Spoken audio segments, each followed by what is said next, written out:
자, 보건행정 기본이론 강의 시작합니다. 이제 OT는 우리가 공중보건이랑 보건행정을 제가 이제 같이 묶어서 진행을 했고, 자, 보건행정도 교재가 이제 이렇게 한 권으로 나왔어요. 그래서 예전 교재보다 조금씩 제가 교재 볼륨을 줄이고 있거든요. 그래서 가급적이면 이제 출제가 안 되는 영역이나 조금 불필요하다라고 생각되는 영역은 조금 이제 제거를 하고 있고, 작년이나 그러니까 25년 교재 혹시 가지고 계신 분들은 공중보건과 마찬가지로 제가 추록을 이번 주 내로 올려드릴 겁니다. 그래서 추록을 통해서 혹시 근데 크게 이 보건행정 같은 경우는 달라지는 게 크게 없긴 해요. 어차피 행정학은 다 기본 이론 그대로 있는 거고, 뭐 사회보장 파트나 이런 데서 이제 법이 조금 바뀌거나 하는 내용들만 조금 수정된 내용들이 있기 때문에 그런 것들은 추록으로 올려드릴 테니까 참고하시면 될 것 같습니다.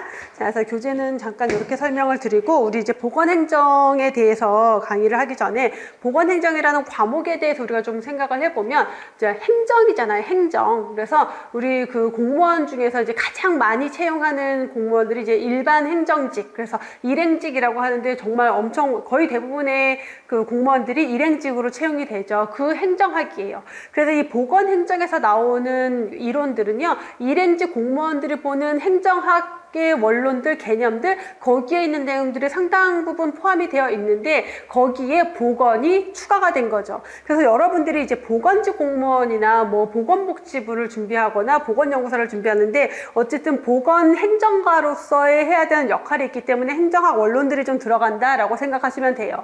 그래서 파트를 보시면은 이제 파트 1부터 4까지에서 보건행정에 대한 이론, 보건의료 체계나 자원, 보건의료 조직, 사회보장, 의료보장까지는 여기는 그냥 보건학 쪽 내용이다라고 생각하시면 돼요. 그래서 보건연구사 시험을 준비하시는 분들은 이렇게 파트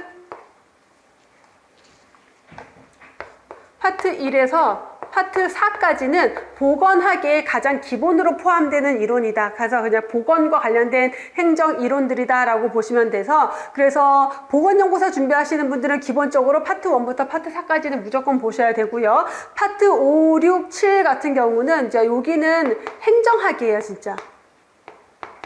행정학 원론적인 내용이다라고 보시면 돼요. 자, 그래서 이제 공부를 하시는 분들 중에 보건계통을 보통 전공하신 분들이기 때문에 이 행정학 용어들이나 이론들이 굉장히 생소해요. 그래서 생전 처음 보는 내용 같고 이제 어렵고 이렇게 느껴지는 부분이고, 이제 보건사업은 이제 말 그대로 보건사업이기 때문에 여기는 공중보건이랑 상당 부분 겹칩니다. 그래서 약간 공중보건에서 했던 내용들 복습한다라는 내용으로 접하면 되는 부분이에요. 자, 그래서 보건직을 준비하시는 분들은 당연히 공중보건 한 과목, 보건행정 한 과목으로 시험을 보시는 거고, 보건연구사를 준비하시는 분들은 강의는 이 전체 강의가 다 보건연구사, 보건학에 포함이 되어 있지만 실제 공부는 파트 1부터 파트 4까지는 필수로 중요하게 같이 공부를 하시면 되고요. 행정학 원론은 사실 보건연구사 같은 경우는 여기까지 들어가실 필요는 없어요. 이제 들어갈 필요는 없는데 굳이 강의를 같이 넣어드리는 이유는 뭐냐면, 보건연구사 자꾸 이제 너무 합격선이 높다 보니까 만점 방정 문제로 여기 행정학 원론에 있는 내용 문제들이 돌아가면서 가끔씩 한두 문제가 나오거든요. 그래서 그런 문제들 같은 경우는 공중보건의 파트 10에 최대한 넣어드려서 그 안에서 해결할 수 있도록 제가 해드리고 있는데, 연구사 준비하시는 분들이 좀 불안해 하시는 분들이 많이 있어서 이 내용을 다 봐야 되는 거 아니냐 불안해 하시는 분들이 있어서 요 강의를 같이 넣어드리긴 해요, 보건학에. 근데 굳이 여기를 파트 1부터 파트 4 요 내용만큼 깊이 있게 공부하실 필요는 없다. 그래서 기출문제에 있는 내용들을 조금 찾아서 보고 그 내용들에 대한 이론 보는 정도로만 보시면 될 것 같고요. 보건사업 파트는 어차피 공중보건이랑 겹쳐지기 때문에 그냥 공통된 내용이다 라고 보시면 돼요.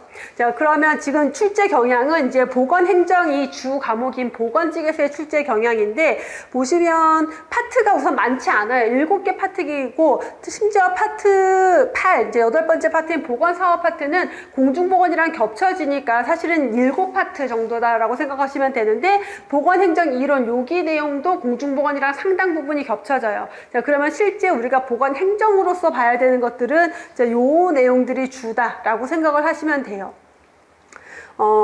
그래서 행정은 공중보건 이제 처음에 공부를 하실 때 우리가 보건직이 이제 공중보건, 보건행정을 같이 공부를 하잖아요. 같이 공부를 하면은 처음 공통적으로 나오는 얘기는 뭐냐면 공중보건은 좀 그래도 할만해요. 익숙해요. 어렵지 않아요. 근데 보건행정이 너무 어려워요라고 얘기를 되게 많이 하거든요.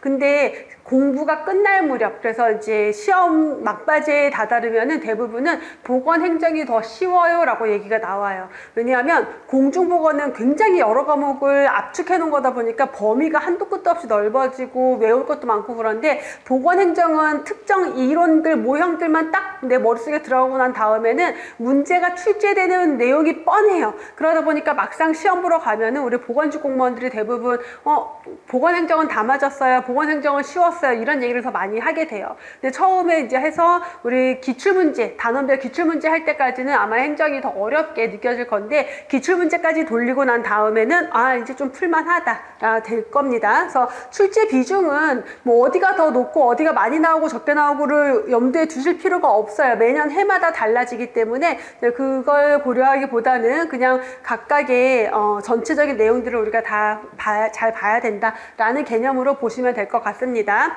자, 공중보건과 마찬가지로 보건행정도 파트마다 기출문제가 있어요. 근데 기출문제를 이론 수업하고 기출문제 풀어봤는데 하나도 모르겠어요. 다 틀려요. 이거 중요하지 않아요. 기출문제는 이론에서 어떤 식으로 문제가 출제가 되는지를 검토하라는 취지로 넣어드린 거니까 그런 용도로만 사용을 하시면 되겠습니다. 자, 보건행정 이론적 기초 들어갈 건데 우선 조금 우리가 보건행정 수업, 공중보건과 보건행정을 둘 다 들으시는 분들한테 제가 양해를 구하는 게 뭐냐면 내용의 반이 겹쳐요. 파트 1만. 파트 1은 내용의 반이 겹쳐요. 그러니까 공중보건에서 했는데 보건행정에서 똑같은 내용이 또 나와. 아우 지겨워. 할 수 있지만 그래도 양쪽 과목에 다 출제가 되는 내용이기 때문에 이론이 들어갈 수밖에 없어서 중복되는 내용들은 이제 우리 복습한다라고 생각하시면 되고요. 아마 보건행정에서 오늘 한 내용들이 다음 주 공중보건 수업에서 그대로 다시 나올 거예요. 근데 그때는 그냥 복습한다라고 생각하시면 됩니다. 자, 먼저 보건학에 대한 기초 이론들, 그 중에서 건강. 이제 우리가 행정이든 뭐든 간에 보건이 붙었다고 하는 것은 건강에 대한 관리가 들어간다라는 거죠. 그래서 우선은 건강에 대한 개념을 좀 정리를 해볼 건데, 자, 건강에 대한 이해와 개념은 뭐 시대적 상황, 질병, 양상, 과학적인 철학, 사조 이런 거에 따라서 되게 이렇게 기준이 달라졌다라고 생각하시면 돼요. 그래서 옛날에는 그냥 몸이 어디 망가진 데가 없어요. 기능이 정상적으로 돌아가면은 건강한 거 이렇게 생각하다가 기능은 건강한데 정신적으로 문제가 있네, 또는 사회적으로 문제가 있네. 자, 요즘의 건강에 대한 개념은 여러분들은 건강에 대해서 어떻게 생각해요? 어떤 게 건강이에요? 지금 여러분들은 건강해요? 어때요? 건강한 것 같아. 왜? 어떤 부분에서 건강한 것 같아요? 몸에 문제도 없고 난 정신적으로도 괜찮고 주변 사람이랑도 잘 지내고, 근데 나 건강하잖아. 근데 건강관리 해요, 안 해요?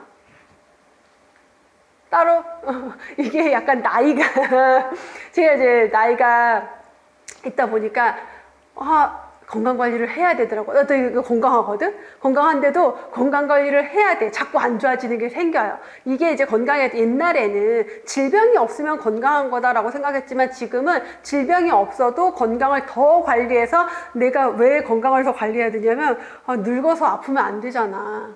그렇죠. 나중에 나이 들어서 아프고 막 활동 못하고 돈 벌면 뭐해? 아무 의미 없잖아. 그러니까 나는 늙어 죽을 때까지 건강해야지, 이런 마음으로 좀 건강관리를 해요. 그래서 이런 식으로 건강에 대한 개념이 바뀐다 라는 거고요. 우선 건강에 대한 개념을 소극적인 건강과 적극적인 건강으로 나눠서 볼 수가 있는데, 이게 그 소극적 건강이라고 하는 거는, 소극적 건강과 적극적 건강이 뭘까요? 소극적 건강은 뭐고 적극적 건강은 뭘까요? 소극적 건강은 너 요즘 어떻게 지내니? 그랬더니 나 안 아파. 이러면 소극적 건강이에요. 아프지 않아, 불편한 데가 없어 라는 게 소극적 건강이고, 적극적인 건강은 그럼 뭘까요? 적극적 건강은 너 요즘 어떻게 지내니? 나 너무 좋아. 나 지금 너무 건강하고 뭐든 할 수 있을 것 같아. 이게 적극적인 건강이다 라고 생각하시면 됩니다.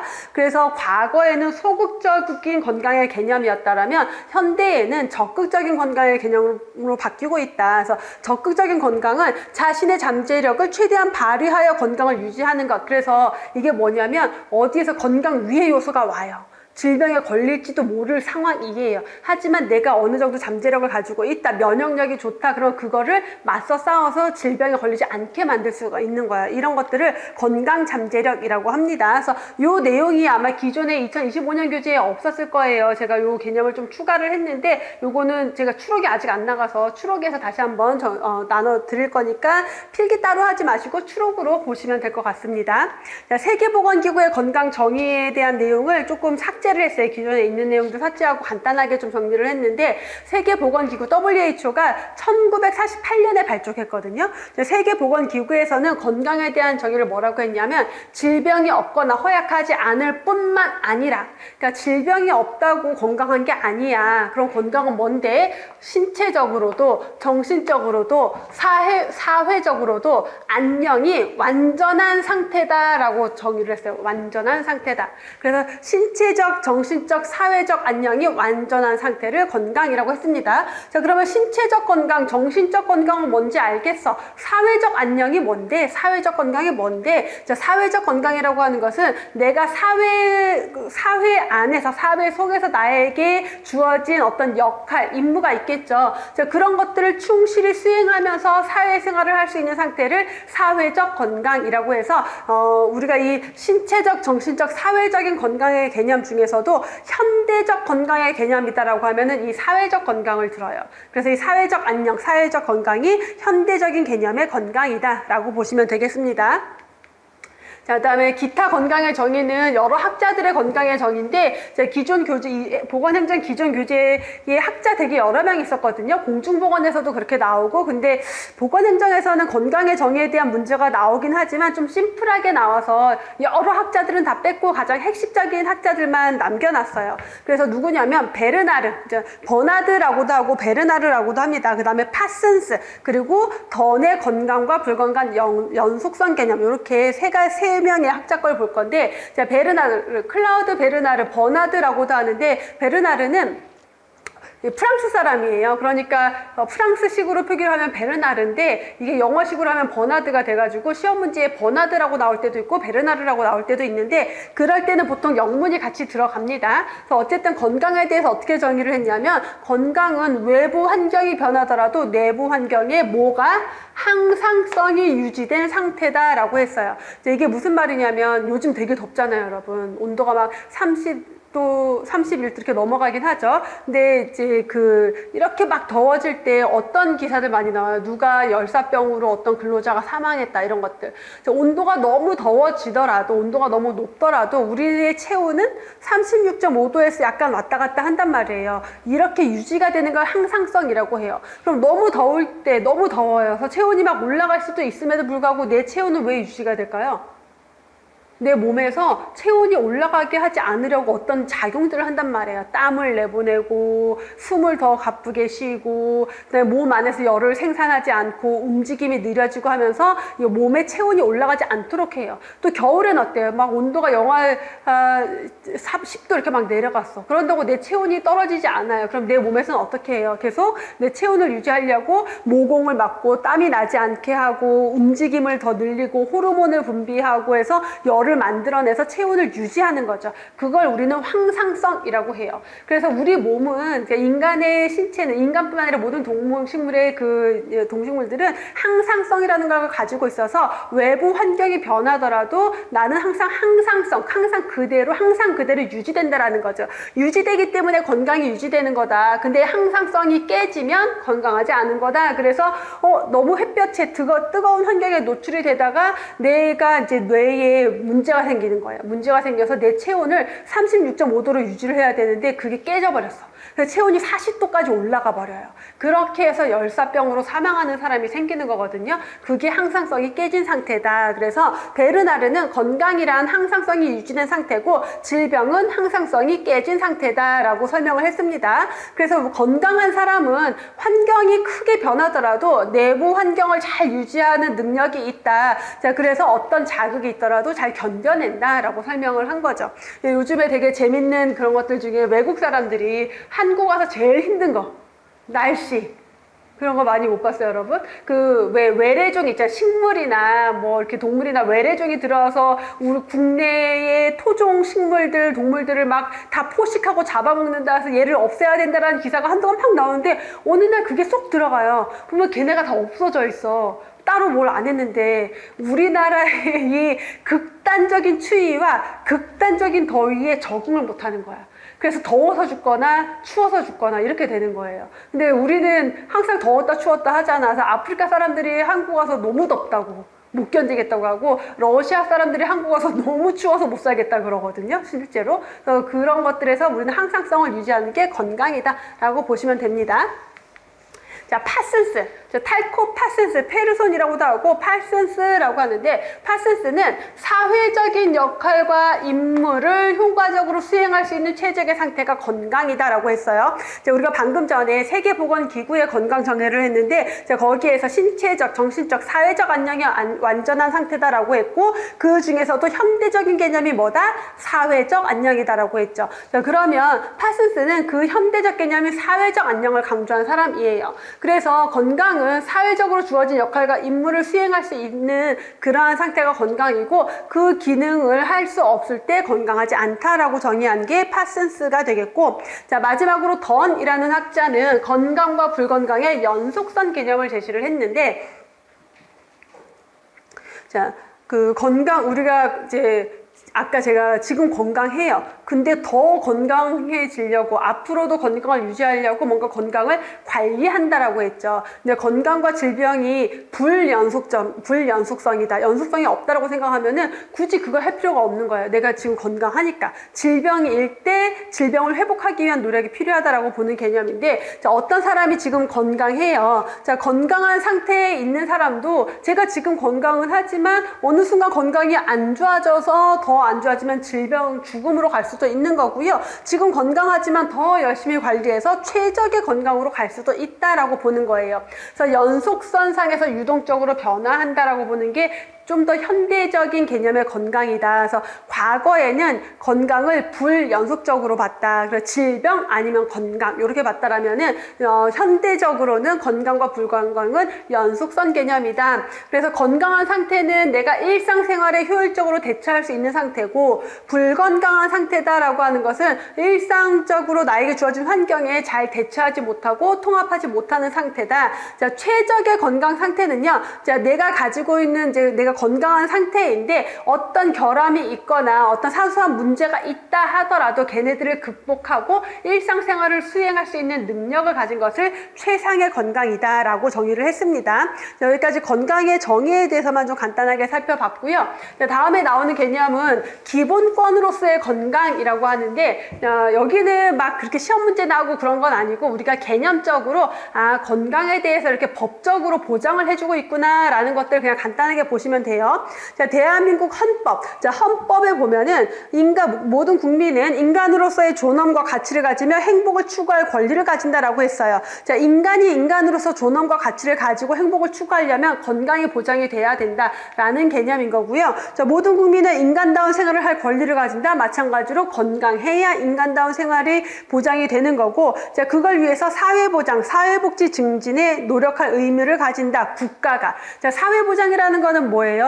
사회보장제도인데, 우리나라에서 건강과 관련된 사회보장제도라고 하면은 여러분들이 국민건강보험제도를 생각하시면 돼요. 여러분들은 다 건강보험에 가입이 되어 있고요. 병원에 가면은 보험 적용을 받아서, 우리나라는 병원비가 별로 비싸지 않은 편이거든요. 여러분들이 아직 어리고, 그 다음에 병원에 가면 부모님이 다 알아서 해주시니까 아직은 잘 모를 수 있는데, 우리나라는 병원비로 내가 먹고 살기 힘들어지거나 돈이 없어서 치료를 받지 못하거나 그런 문제가 많이 발생하지 않는 나라예요. 의료비를 그렇게 보장할 수 있는 이유는 사회보장제도가 마련이 되어 있기 때문이고, 뒤에 가서 굉장히 중요하게 볼 내용입니다. 사회보장제도는.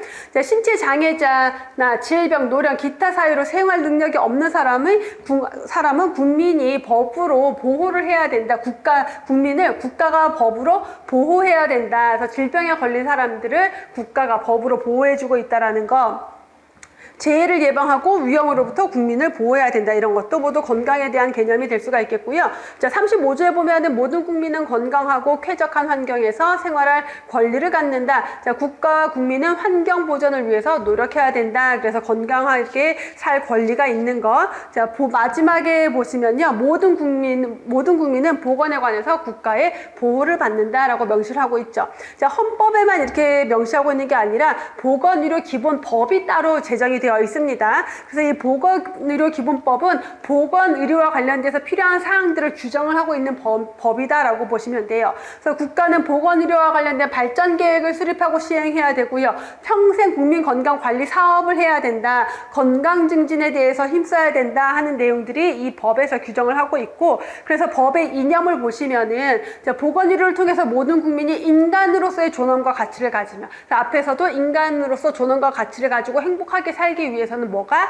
건강이 보장이 돼야 된다라고 했죠. 건강한 삶을 영위할 수 있도록 제도도 만들고 여건도 조성하고 보건의료의 형평, 효율이 조화를 이룰 수 있도록 한다. 그래서 국민의 삶의 질을 향상시키기 위한 법이다라고 설명을 하고 있죠. 자, 유엔의 세계 인권 선언에서도 보면은 건강권이라는 단어를 얘기를 해요. 건강할 권리가 있다라는 거죠. 모든 국민은. 자, 건강할 권리는 도달할 수 있는 가장 최고 수준의 신체적, 정신적 건강을 향유할 권리, 누릴 권리다라고 정의를 하고 있는 거죠. 자, WHO 헌장에서도 건강에 대한 정의가 있었죠. 그래서 얻을 수 있는 최상의 건강을 향유하는 것, 자, 이게 건강권이라고 했죠. 자, 이거는 모든 인간의 기본적인 권리다. 그래서 모든 인간은 건강할 권리가 있다. 그래서 마지막으로 정리를 해보면, 자, 국민의 생존권적 기본권이다. 건강할 권리는 생존권적 기본권이다. 그래서 사회 전체가 구조적으로 그 건강에 대한 권리를 보장하기 위해서 접근을 해야 된다. 지역 간의 보건의료 자원이 균형적으로 형평성에 맞게 배분될 수 있도록 해야 되고요. 접근성도 높여야 되고, 환경오염, 산업재해 이런 것들이 건강에 영향을 주는 주요 요소들이니까 이런 것들도 관리를 해야 되고, 필수적인 보건의료에 대해서 형평성 제고, 모든 사람들이 골고루 누릴 수 있도록 해줘야 된다라는 것까지, 그래서 건강에 대한 개념, 건강할 권리에 대한 개념들을 정리를 해봤고요.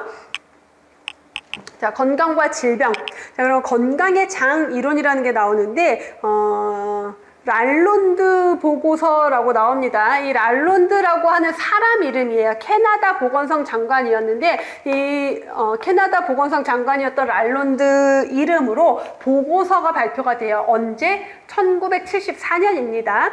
이게 이런 거는 연도를 봐두셔야 되는 게, 역사에 넣어서 공부하진 않지만 중요한 업적, 중요한 회의, 중요한 이론 이런 것들은 역사처럼 순서대로 나열하시오가 나와요. 그래서 1974년에 랄론드 보고서가 발표가 됐는데, 이게 뭐냐면 그 이전까지는, 그러니까 1970년대 이전까지는 이제 감염병이 막 문제가 되다가 현대 의학이 발전하고 예방접종, 치료 이런 것들이 발전하면서 감염병에 대한 이제 위험이 많이 줄어든 거예요. 그래서 우리가 이제 어느 정도 질병을 정복했구나, 감염병을 정복했구나 라고 생각했는데, 그러다 보니까 감염병으로 죽는 사람들이 줄어들고, 그러니까 평균 수명이 늘어나고, 수명이 늘어나다 보니까 이제 만성질환이 사회적인 문제로 대두가 됐다. 근데 이 만성질환은 한번 걸리면 잘 죽진 않지만 회복도 안 돼요. 그러니까 각 나라들마다 뭔가 병원비, 의료비가 증가하게 된 거죠. 그래서 어떻게 하면은 이 사람들의 만성질환에 대한 문제를 관리할 수 있을까에 대해서 이제 연구를 하고 발표를 하게 된 게 보고서가 랄론드 보고서라는 거예요. 그래서 조사를 쭉 해봤더니 이제 현대 사람들의 건강에 영향을 미치는 중요한 4가지 결정 요인이 있더라. 그게 뭐예요? 유전적인 요인과 환경적인 요인과 생활습관, 보건의료 체계, 이 4가지가 가장 크게 영향을 미치더라. 그래서 다음 중 랄론드 보고서에서 제시한 중요한 건강 결정 요인 4가지에 해당하지 않는 것을 고르시오, 해당하는 것을 고르시오, 이렇게 나오고요. 또는 이 4가지 결정 요인 중에서 가장 중요한 게 무엇인가가 빈출 문제예요. 가장 중요한 게 뭘까요? 생활 습관이 가장 중요하다라고 강조를 하고 있습니다. 그래서 보시면은 건강 결정 요인의 유전적 요인, 여러분들의 건강이 앞으로 어떨 것이냐를 생각할 때 부모님을 보세요. 부모님 중에서도 내가 특히 닮은 분 있잖아요. 그분을 보세요. 근데 엄마가 젊었을 때 되게 말랐는데 한 50 넘어서부터 살이 찌기 시작했어요. 근데 나 지금 되게 말랐어. 나도 아기 낳고 한 50 넘어가면 살 찌기 쉬운 체질인 겁니다. 내가 엄마를 닮았는데 엄마가 당뇨병이 있어요. 당뇨병 생길 가능성이 굉장히 높아요. 이런 것들이 다 유전적인 것들이 영향을 미치거든요. 그래서 굉장히 중요하게 잘 보셔야 되는 거고 거기에 맞춰서 관리를 해야 되겠죠. 자, 환경적 요인, 미세먼지 농도, 환경 속에 있는 중금속 이런 것들 또는 온도, 너무 덥다, 너무 춥다 이런 것들이 다 건강에 영향을 미치고 생활 습관, 내가 먹는 음식들, 먹는 술, 담배, 운동을 얼마나 하는지 이런 것들도 건강에 영향을 미치고 그 국가의 보건의료 체계, 보건의료 체계라고 하는 건 뒤에 가면 또 다시 중요하게 나오겠지만 우리나라 같은 경우는 사회보장제도 중에서도 사회보험, 그러니까 건강보험 제도가 있어요. 그리고 병원도 1차 병원, 2차 병원, 3차 병원이 있어요. 그래서 우리는 어쨌든 병원에 가면은 건강보험 적용을 받아요. 그래서 우리가 병원비가 너무 비싸서 병원에 갈 수 없어요. 이런 경우가 잘 없어요. 우리나라는 아주 희귀질병이나 희귀질병이어서 치료제가 없는데 막 엄청 고가의 해외 수입 치료를 받아야 되거나 그런 경우가 아니고는 웬만해서는 그 독감인데 또는 맹장 수술인데 돈 없어서 치료 못 받고 그러진 않거든요. 그러니까 그런 것들이 국민들의 건강에 영향을 미치는데 예를 들어 일본 같은 경우는요 병원비가 좀 비싸대요. 일본도 우리나라처럼 보험제도가 있는데 병원비가 좀 비싸요. 그래서 일본 여행, 아까 일본 가고 싶다 그랬잖아. 사람들이 일본 가면은 뭐 많이 사와요? 쇼핑 리스트. 약 많이 사오는 거 알죠? 약. 왜 거기가 그런 일반 의약품에서 그 돈키호테 이런 데 가서 약을 막 쓸어 온단 말이야. 그거 우리나라에도 다 있어. 다 있는데 걔네 약이 좀 좋은 것들이 시중에 이렇게 막 우리나라는 약간 병원에 처방받아야지 살 수 있는 약들도 걔네는 일반 의약품으로 좀 나와 있는 게 많이 있거든요. 네, 걔네는 왜냐면 병원비가 비싸니까 병원을 안 가도 살 수 있는 약들이 좀 잘 나오는 거예요. 미국 같은 경우는 미국에도 사회보험제도가 있긴 한데 우리처럼 전 국민이 다 가입돼 있지 않아요. 그러니까 보험이 없는 사람이 대부분이고 민간보험이에요. 그러니까 예를 들어 우리나라 삼성화재, 현대해상 이런 데 가입되는데 그런 거 민간보험회사잖아. 그러면 민간보험회사는요 막 보험 가입도 안 해주기도 해요. 건강 안 좋은 사람들은 가입을 안 해주거나 뭐 질병에 걸렸는데 너는 대상 아니야 해서 막 빼거나 이런 문제들이 있어요. 그리고 되게 많은 사람들이 직장이나 이런 것들이 뚜렷하지 않으면은 보험 가입이 안 돼요. 그리고 이런 사람들은 병원에 가면은 맹장 수술하는데 500만 원인가 막 그래요. 예전에 우리나라 배우 중에 안재욱 배우인가? 아무튼 어떤 배우가 미국에 갔다가 뇌졸중으로 쓰러져가지고 거기서 수술하고 왔거든요. 몇 억이라고 그랬더라? 5억인가 들었더랬어요. 우리는 치료 못 받는 거야. 그 사람 돈이 있으니까 거기서 그렇게 받았지. 그러면 그 나라 국민들의 건강에 영향을 미치겠어요? 안 미치겠어요? 많이 미치겠죠. 그런 것들이 영향을 미치는 게 보건의료 체계라고 하는 거예요. 자, 사망에 미치는 영향들을 살펴보면은 생활 습관이 가장 영향을 많이 미칩니다. 그래서 생활 습관을 강조하는 거고 생물학적 요인이랑 유전적 요인이랑 같은 말이에요. 그래서 생물학적 요인, 유전적 요인이라고 하는데 이 유전적 요인은 영향을 많이 미친다 하더라도 우리가 바꿀 수 있어요, 없어요? 엄마가 그런 체질이야. 내 체질을 바꾸기가 쉽지 않아요. 유전자가 그래. 잘 안 바뀌어요. 그래서 이런 것들은 건강 관리, 어떻게 우리가 관리할 수는 없어요. 그럼 결국은 얘한테 미치는 생활 습관을 바꾸는 수밖에 없는 거거죠. 환경도 어느 정도 관리가 가능하죠. 그래서 가장 중요한 거는 생활 습관이다 라고 보시면 되겠고요.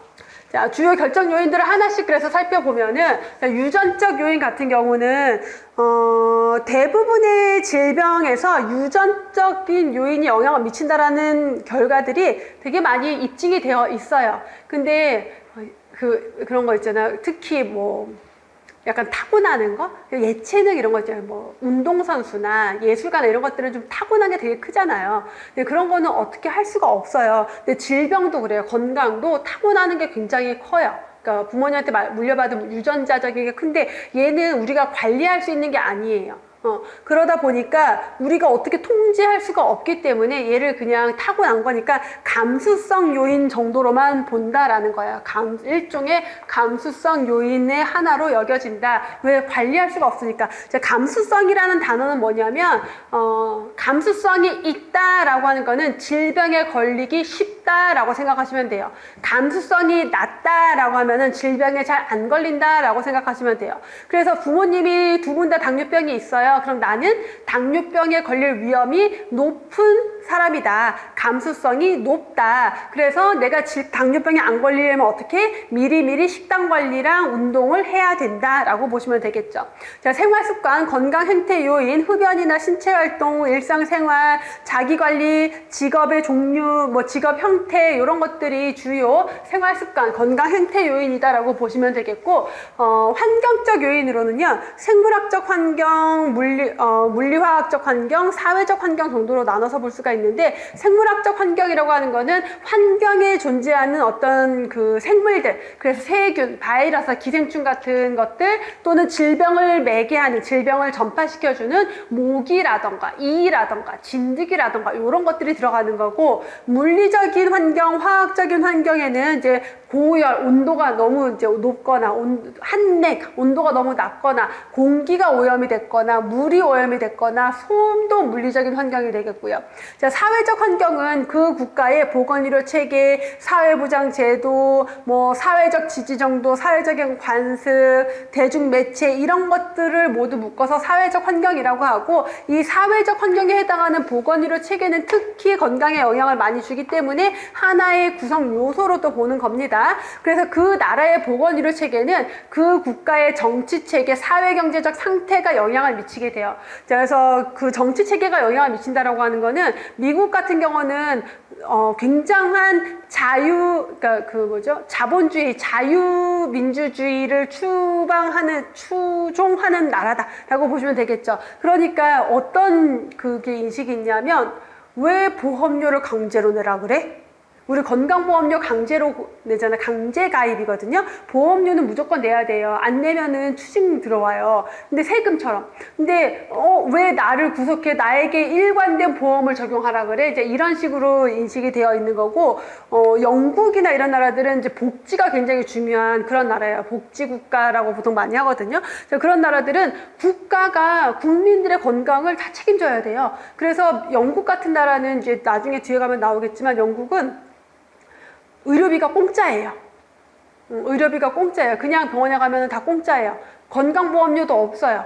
그럼 무슨 돈으로? 세금으로 모든 국민에게 무상으로 의료를 제공해줘요. 그러니까 의료비가 아예 안 드는 거죠. 이런 식으로 그 나라의 정치 체계, 뭐 사회적인 어떤 상태 이런 것들이 영향을 미치고, 우리나라는 건강보험 제도가 언제 생겼냐면은 1977년에 처음 시작이 됐거든요. 근데 그때까지는 모든 사람들이 가입되어 있지는 않았어요. 그러다가 나중에 이제 89년, 이제 90년 넘어오면서 89년 되면서 모든 국민이 가입이 됐어요. 이게 뭐냐면, 우리나라가 60년대에서 70년대 초반 생각해 보세요. 전쟁 끝나고 나서 얼마 안 돼서 엄청 못 살 때, 우리나라 후진국일 때예요. 여러분들 상상이 안 되겠지만, 후진국일 때이기 때문에 먹고 살기도 힘든데 무슨 보험료를 내래, 약간 이런 상태거든요. 그래서 그 국가의 사회체계, 경제적 상태도 그 국가의 보건의료 체계에 영향을 미친다라는 거죠. 그런 것들이 결국은 전체 인구 집단의 건강에 영향을 미치게 된다. 그래서 얘네는 뭐 그냥 통계 결과들인데, 75세 이전에 사망하는 이유들을 보면은 대부분은 생활 습관이 원인이다. 그다음에 건강 결정 요인으로도 대부분이 생활 습관이 영향을 미친다라고 하는 통계들이고, 자, 질병 발생 이론에 대해서 좀 볼게요. 질병 발생 이론은 뭐냐면, 질병은 이런 작용 원리로 질병에 걸려. 자, 그러면 질병을 예방하려면 이런 것들을 막아야 돼 라는 이론들이에요. 세 가지를 볼 건데, 요거는 공중보건에서 역학 파트에서 중요하게 다뤄지는 내용인데, 보건 행정에서도 가끔 시험 문제로 나옵니다. 자, 역학적 삼각형 모형이라고 해요. 또는 그냥 역학적 모형이라고도 합니다. 또는 생태학적 모형이라고도 해요. 생태학적 모형, 역학적 모형, 역학적 삼각형 모형 다 같은 말이다 라고 생각하시면 되고요. 자, 생태학적 모형이라는 것 자체가 병인, 숙주, 환경 세 가지 요소가 서로 상호작용해서 질병에 걸린다 라고 설명하는 모형을 생태학적 모형이라고 하는데, 이렇게 세 가지로 설명한 학자들이 되게 많아요. 다양한 이름을 붙여서. 그래서 여러 가지 모형들이 여기에 들어가는데, 그 중에서도 역학적 삼각형 모형이 해당이 된다 걸린다라는 거고요. 자, 이 역학적 삼각형 모형은 병인 숙주 환경 중에서 얘가 잘 균형을 맞추고 있으면은 질병에 안 걸리는데 어떤 하나가 튀어나와서 균형이 깨지면 질병에 걸린다라고 설명을 하는 거예요. 자, 세 가지 중에서 하나라도 변화가 있으면 평형 상태가 깨져서 질병이 증가하거나 감소하게 된다. 자, 이렇게 설명을 하는 모형이다라고 생각하시면 되겠고, 이 역학적 삼각형 모형은 병인이 하나의 요소로 들어가 있죠. 그러다 보니까 이 병인이 명확한 질병을 설명하는 데 적합해요. 다시 말하면 고혈압의 병인은 뭘까요? 고혈압 병인이라고 하는 것은 질병의 원인이 되는 특정 무언가거든요. 그러면 고혈압의 병인은 뭘까? 당뇨병의 병인은 뭘까? 특정할 수가 없어요. 근데 코로나의 병인은 뭐예요? 우리 코로나19 병인은 바이러스죠. 코로나19 바이러스. 이렇게 특정할 수가 있는. 그래서 이렇게 병원체를 명확하게 알고 있는 감염병을 설명하는 데는 적합하지만 병인이 불분명한 비감염성 질환, 그래서 만성 질환을 설명하는 데는 적합하지 않다라는 모형입니다. 자, 그럼 두 번째 나오는 모형은 거미줄 모형이라는 게 나오는데, 그림으로 먼저 보시면은, 자, 어떤 사람이 심근경색증이 생겼어요. 근데 이 심근경색증이 왜 생겼을까를 이제 되돌려 보는 거예요. 자, 그러면 뭔가 사회가 바뀌고 산업화가 되고, 산업화 이전에는 농경사회 이전에는 채집 수렵사회였단 말이에요. 근데 사회가 이렇게 바뀌었어요. 자, 산업화가 되다 보니까 뭔가 사람들이 이제 자동차도 생기고, 운동도 더 안 하게 되고, 담배가 개발이 되면서 담배도 피게 되고, 산업화로 공장에 다니고 뭐 하다 보니까 스트레스도 굉장히 많고 그런 것들이 서로 영향을 줘서, 그다음에 음식도 풍부해지고 비만해질 거고요. 자, 이런 것들이 영향을 줘서 당뇨병이나 고혈압이나 이런 질병들로 연결이 되고, 얘네들이 다시 뭐 관상동맥 질환이라던가 이런 것들로 영향을 주고 관상동맥이 폐쇄되면서 결국은 심근경색증까지 왔다라고 설명을 하는 거예요. 자, 그럼 이 심근경색증을 막기 위해서는 얘네들을 싹 없애면 참 좋겠죠. 근데 얘네들을 싹 없애는 건 불가능하단 말이에요. 그럼 중간에 몇 개의 연결고리, 그래서 스트레스를 줄여주고 담배를 끊고 운동을 하게 되고, 그러면은 고혈압이나 당뇨병으로 진행되는 것을 막을 거고, 얘네가 막혔으니까 이 뒤로 진행되는 거를 차단할 수 있다. 그래서 몇 개의 연결고리를 몇 개의 요인을 제거하면은 질병을 예방할 수 있다는 걸 보여주는 게 이 거미줄 모형. 그래서 질병의 위험 요인들이 거미줄처럼 서로 얽히고 설켜 있다라고 해서 거미줄 모형이라고 합니다. 다시 보면은 질병 발생에 관여하는 여러 가지 직접적이거나 간접적인 요인들이 거미줄처럼 얽혀서 복잡한 경로가 있다라는 거고요. 그 많은 원인들 중에서 경로상 몇 개를 제거하면은 예방할 수 있다라는 걸 보여줘요. 이제 방금 전에 역학적 삼각형 모형은 병인이 있고요. 이건 역학적 삼각형 모형. 숙주가 있고요. 환경에 있어요. 그래서 어떤 질병의 병인은 뭐고, 숙주의 상태는 어땠고, 환경의 상태는 어땠어, 이렇게 딱딱 구분이 되거든요. 근데 이 거미줄 모형은 어때요? 병인이 뭔지, 숙주가 뭔지, 환경이 뭔지를 따로 구분하지 않고 이 질병과 관계된 모든 것들을 집어넣는 거예요. 만약에 여기가 심근경색증이 아니라 위암이다, 그러면 어딘가에 헬리코박터 파이로리 균 이런 것들이 들어갈 수 있는 거거든요. 그래서 병인, 숙주, 환경을 따로 구분하지 않고 질병에 영향을 주는 요인으로 파악했다. 자, 그러면 다음 중 거미줄 모형에 대한 설명, 제가 지금 하는 게 거미줄 모형 설명으로 맞는지 틀리는지 보세요. 거미줄 모형은 여러 가지 간접적인 요인들을 설명하면서 병인은 포함시키지 않았다. 모형에 병인을 포함시키지 않는다 그러면 맞을까요? 틀릴까요? 틀려요. 그쵸? 병인이 하나의 영향 요인이면 병인도 들어가는 거예요. 그러니까 병인은 뭐다, 환경은 뭐다, 숙주는 뭐다 구분하지 않았을 뿐이지 질병에 영향을 미치는 모든 요인들은 이 거미줄 안에 다 들어가는 겁니다. 자, 마지막 세 번째 모형은 수레바퀴 모형이라고 합니다. 자, 수레바퀴 모형도 그림으로 먼저 보시면은, 자, 이렇게 원이 있는데 가운데 숙주가 있고요. 숙주를 둘러싼 환경이 있어요. 그래서 숙주와 환경의 상호작용으로 설명을 하는 모형인데, 환경은 생물학적 환경과 물리화학적 환경과 사회적 환경으로 구분을 하고요. 자, 숙주는 그냥 숙주가 아니라 어떤 특성, 유전적 특성을 가지고 있는 숙주다라고 설명을 해서 숙주와 환경의 상호작용으로 설명하는 게 수레바퀴 모형이다. 자, 다시 내용을 보시면은 질병의 핵심에는 그래서 누가 있다? 숙주가 있고요. 숙주를 둘러싼 생물학적, 사회적, 물리화학적 환경이 상호작용을 한다. 그래서 숙주와 환경의 상호작용이다 라고 설명을 하는 거예요. 숙주와 환경이 상호작용을 해서 질병이 발생한다라는 거죠. 자, 질병의 다요인설을 뒷받침한다라고 하는 것은 질병에 영향을 미치는 게 숙주의 유전적 특성일 수도 있고요. 생물학적 환경일 수도 있고요. 사회적 환경일 수도 있고요. 물리화학적 환경일 수도 있다라는 거죠. 자, 제일 큰 특징 중에 하나, 숙주 안에 유전적 요인이 포함되어 있다라는 거. 자, 환경은 생물학적, 물리화학적, 사회적 환경으로 구분을 했고요. 자, 숙주 자체가 가지고 있는 저항 능력을 굉장히 중요한 요인으로 보고 있어요. 그래서 환경이 위협을 한다 하더라도 숙주가 저항 능력이 있으면 질병에 안 걸릴 수 있다는 것을 설명하는 모형이고, 앞에서 봤던 거미줄 모형과 다르게 숙주와 환경을 구분하고 있다는 거. 자, 앞에서 우리가 거미줄 모형은 숙주와 환경과 유전적 요인을 별도로 구분하지 않고 설명했다라고 했죠. 근데 수레바퀴 모형은 숙주와 환경을 구분해서 숙주와 환경의 상호작용으로 질병 발생을 설명한다. 자, 그리고 질병의 종류에 따라서 바퀴를 구성하는 각 부분의 크기가 달라질 수 있어요. 무슨 말이냐면은 이 그림에서 만약에 어떤 사람이 유방암에 걸렸어요. 근데 이 사람의 유방암 원인이 유전자, 브라카 유전자라고 해서 돌연변이 유전자가 있었어요. 그러면 이 사람은 유전적 요인이 이렇게 커질 거예요.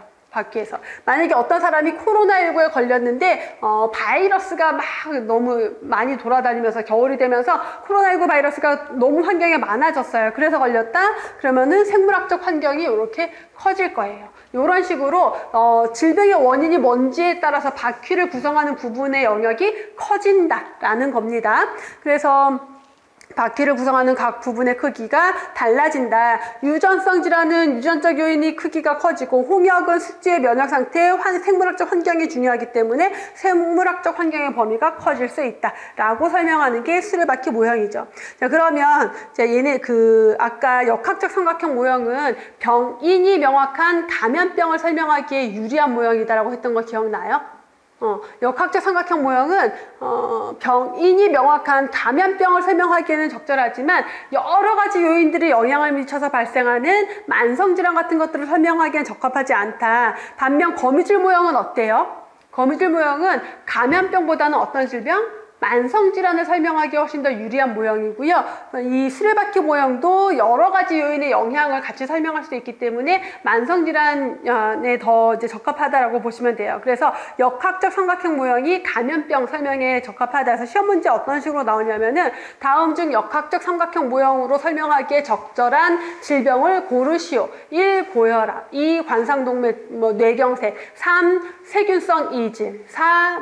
이런 식으로 나와요. 그래서 감염병을 고르는 문제가 나오기도 한다라는 거, 그다음에 각각의 모형들에 대한 설명들 중요하게 보셔야 됐고요. 자, 여기까지 하고 잠깐 쉬었다가 건강 모형을 이어서 보도록 하겠습니다.